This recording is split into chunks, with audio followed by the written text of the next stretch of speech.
Hello! Magandang umaga mga ateng! Welcome sa aking mini vlog! Bago ang lahat-lahat mga ateng ay magkakape muna ako mga ateng habang ako ay nagmumuni-muni nga dyan. Iniisip ko nga mga ateng kung paano ko nga at ano ang uunahin ko sa mga gawaing bahay ko. Tingnan nyo naman mga ateng itong mga nilabhan ko kahapon. Mga tuyo na yan mga ateng, hindi ko pa nga yan natutupi. Masama kasi mga ateng ang pakiramdam ko nung isang araw pa. Gawa ngang namamaga nga ang gums ko. Nasakit nga talaga pati ipin ko.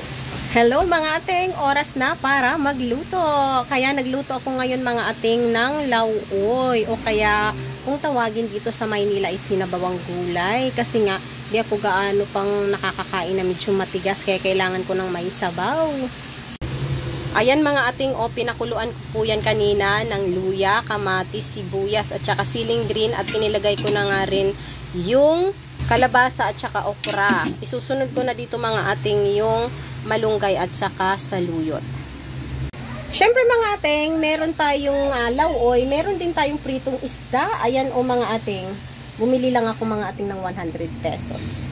At dahil kulong-kulo na nga ito mga ating, ilalagay ko na nga dito ang malunggay at saka naman ang saluyot. Pinaka-paborito ko talaga itong gulay na mga dahon-dahon mga ating, hindi nyo po ba alam? Dati talaga akong kambing. Charot! Mahilig lang talaga ako mga ating kumain ng mga ganitong gulay. Nasanay nga ako mga ating nung nandun pa ako sa probinsya. Syempre mga ating, mahirap ang aming buhay nung araw. Kaya ang hilig kong kumain ng mga ganire. Dahil hindi nga naman ako mga ating lumaki ng mayaman at may kaya sa buhay. Kaya mga ating, hanggang dito na nga lang po muna ang aking mini vlog ko, no? Charot! Maraming salamat sa inyong lahat mga ating. Hanggang sa muli, ingat po tayong lahat and bye-bye!